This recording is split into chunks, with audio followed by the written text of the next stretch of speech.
So let's move on and talk to David in Texas. David, where in Texas are you calling from? That's a good question. Okie dokie. That's fair. Are That's you fair. okay? Yeah. Do you need help? It's okay. You know what? We had somebody call in from Cut and Shoot, Texas. Oh, no. There's a city in Texas called Cut and Shoot. I am not even a little bit surprised. I'm just going to That's the assume most Texas thing I've ever heard in my life. it's fucking amazing. They said it was a really, well, I'm not going to disparage what is hearsay, but I don't think I would be welcome there. So, David in Cut and Shoot, Texas, what would you like to talk about today? So I think that last call was a great segue into my question today, because I think that what Kazan was referring to is exactly the question that I have right now, the thing that he was missing and that I really want to focus on, and that is whether or not belief is a choice. Hey! So Nice. I feel like that was probably his main question, but that's probably like his main. I mean, I don't know. I don't want to put like words in his mouth, but I feel like that was his main crux there, whether or not belief is a choice. Okay.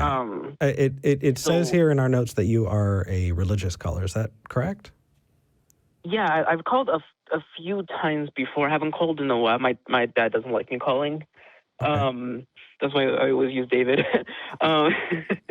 So Fair. I've called a few times before, and I've watched a lot of Talk Heathen, Atheist Experience, the atheist debates with Matt Dillahunty. Mm-hmm. I've watched a lot of that, and there's like a few things that I have questions and concerns with that maybe you guys can shed some light on, and it's regarding belief. Okay. Go for it. What do you got? So are you guys familiar with Sai? Like, first of all, like, you know, Sai, the horrible dude, the asshole? Saitan Bruggencate? Yes. Yeah, him. Yeah. Oh, okay, cool. Like, yeah, he's an idiot. I don't like him, but I don't think he's an idiot. I think he's he's dishonest in his argumentation. I mean, cutting somebody off before they get to speak and say you're invalid before the conversation starts is, I think, pretty dishonest. That doesn't make him an idiot. It just makes him someone I wouldn't be super excited about debating. Right. All right. Anyways. What about Sai? So his thing was that, like, everyone just has a belief in God, right? Everyone has an inherent belief in God that they're born and raised with, right? Right. That is the presuppositional argument, yeah. Is that your argument? Yeah, Do you believe that? Kind of, because I know that there's the tribe, I believe it was, that do not believe in any sort of creator or intelligent design, correct? I'm sure there's more than one, but yeah.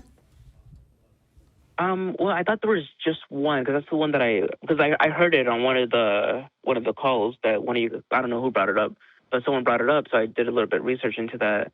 Okay. And it's so my whole thing was that everyone kind of has that inherent belief in God, and hearing about that kind of drew a crux into that. So I did more research and started reading about it, just trying to figure out what's going on. But like they didn't have like an open communication with them, and they were just trying to figure out what exactly their beliefs and like their culture and stuff like that. And they think that they don't believe in a creator, but they don't know for sure. So it's still possible that they do, because they don't really know. So it's still possible that everyone still believes in a creator. It's possible that there Russell's could be teapot just exists too. What was that? It's possible that Russell's teapot exists too. Just because something hasn't been proven to not exist doesn't mean that we can rely on it to prove a point. Oh yeah, I totally get that. Hold on. I actually got stuck somewhere here. Yeah. To the Russell's teapot example is great if we're talking about existence, but if you're talking about all humans believing a thing, then I'm part of that subset. And if you're saying that I believe a thing that I'm telling you I don't, where are you getting that? Because I would like to think that any honest argumentation, any discourse between people who disagree, you're going to need to listen to them and Yes. engage with them. If you're going to say, no, I don't believe, I think you're lying to me, I don't know how you can move forward in a productive way. Mm-hmm. Which is why that is not exactly the route that I want to go to, because I don't want to call you a liar. I believe you guys are 100% honest. You guys are amazing. I love you guys very much. Yeah. I've watched your own debates, Eric, and I've reviewed your Blasvig. So I've read a lot. Yay! Awesome.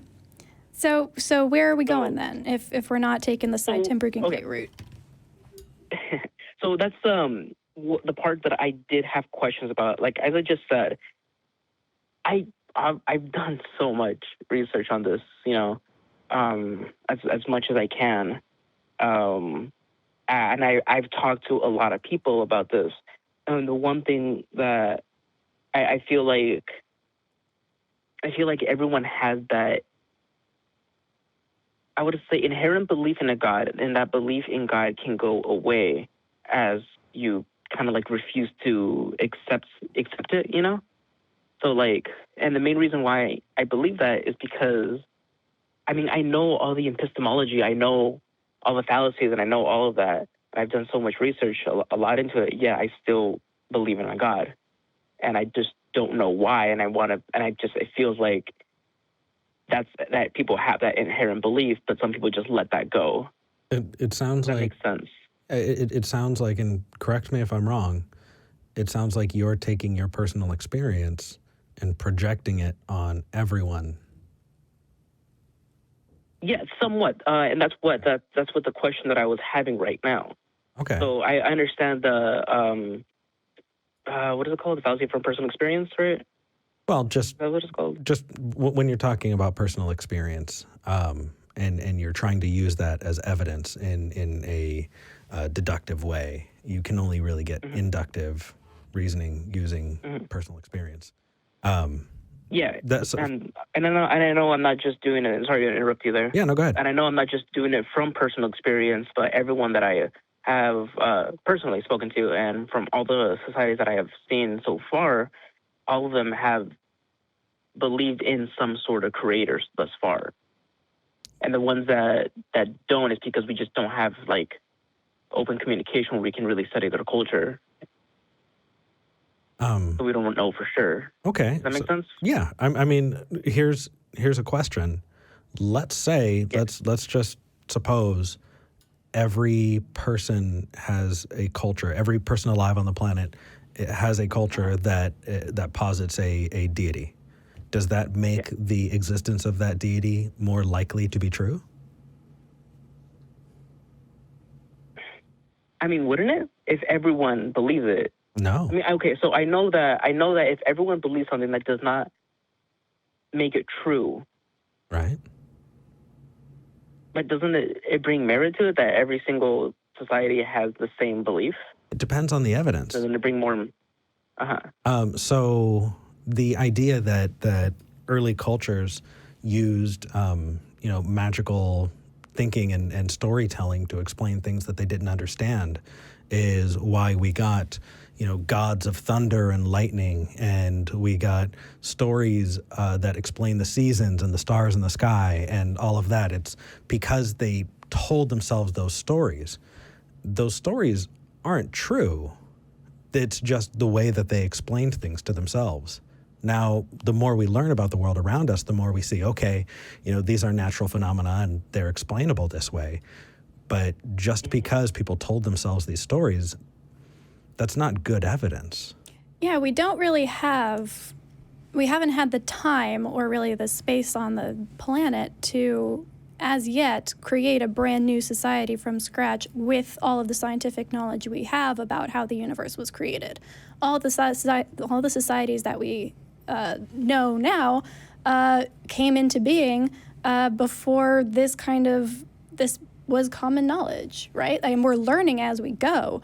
But we can trace things back all the way to, what am I trying to say? If right now we plop down 21st century people on a planet somewhere in outer space. They started a whole new society, right? With the understanding of science and how the Big Bang happened and evolution and all of this. They would not have the belief in a creator, I'm assuming, because we have those explanations for these things. We don't have the explanations for everything, granted, but we understand how life came about, we understand how evolution works, and so we don't have that clean slate to compare this claim against, that everybody is born with an inherent faith claim, because I get what you're saying. Yeah. I completely do understand what you're saying. And the idea that if we just get like a bunch of people and send them like, I don't know, like have a colony on Mars, and then and those people who are risen never bring out the thought of a deity ever in their society, and they have higher intelligence, understanding of the universe, I guess is the best way to say that. No. Higher understanding Intelligence of the universe. There are plenty of religious people that are incredibly intelligent. Right. It's just access to more knowledge. That's why I wanted to misphrase that. Just a better understanding of the universe and how it works. No, not necessarily, unless they're throwing out scientific evidence because it doesn't support. Like if you're, working at Answers in Genesis, where you're actively throwing out scientific evidence and understanding just because it doesn't support your worldview, then totally understood, and we're going to agree. But that said, maybe being more open to learning things, but not accepting the God claim does not necessarily make you more scientifically literate. Right. And then the other example is, let's say we've got this colony on Mars. And yes, this is part of the conversation. I'm not going down a rabbit hole on this. That colony of Mars decides to go all Lord of the Flies and create their own culture. And all of a sudden they've created their own God belief. Does that make the existence of that deity more likely? No. No, it doesn't. Either it exists or it doesn't exist, whether or not there are people to perceive it, whether or not anyone believes it or has the answer. That answer, whether or not that God exists, is there regardless of us. Right. There are things out there that exist right now that we just don't have the capability of witnessing or observing or measuring. It doesn't mean that they don't exist. And the main thing that I've been getting at is the belief thing. So in the scenario that Eric was referring to, the Lord of the Flies thing, and they all eventually just go Lord of the Flies on each other, and then eventually come up with a deity. That does not mean that deity is true or not. It does not give any merit to whether or not it's real, but it does give merit to the fact that eventually the society goes towards believing in a deity. Societies, to my understanding, to my knowledge, and just people in general, abhor a vacuum. What was that? Abhor a vacuum. So we can't stand not knowing a thing. It's just part of our nature. It's just part of being a human. Is if there's something and you don't have the answer to it, so many people will reach to a wrong answer instead of saying, I don't know. I don't know is actually an incredibly powerful thing. And I say it's the most intellectually honest thing a person can say, because our society set us up to not say, I don't know. If you're in school and the teacher calls on you, they'd rather you give a wrong answer so that they can correct it. If you say, I don't know, there are just so many examples of that not working out for you. You go to business as an adult, people are going to gravitate towards whoever says that they have the answer. If you don't have the answer, it's looked down upon. But the fact is, not having the answer means that you're giving yourself permission to explore it. And so I highly advise that you do. You say, I don't know, and then go from there. And you know what? There's probably a high likelihood that you will never know, that you'll die before that knowledge is obtained. But at least you were living in an honest way beforehand. Yeah. All right. Well, thank you very much for the phone call. It definitely gave me a lot to think about. Appreciate it. Yeah, for sure. Appreciate Thank you for calling in. Incredibly kind. You're a good caller, man. You're welcome to call back. I plan to. All right. Take care, I'll put some more fallacies for you guys. Only if they describe you. All right. Bye. I mean, that's one thing that I really, really don't like is when people call just to kind of dish or rag on others. You know, either we're talking about ourselves or we're talking to the caller about themselves. But if somebody is calling to say, I just want to bitch about Christians, no, you know, maybe it's advice. Maybe it's something going on in your life that we can help with. But the format of the show is working with them. So, David, that really was a good call because that was something that you were asking that we got to talk to you honestly and openly about. So cheers to that. Although if you do want to bitch about Sci-Temp Gate, you can do that. That's in my book, that's acceptable.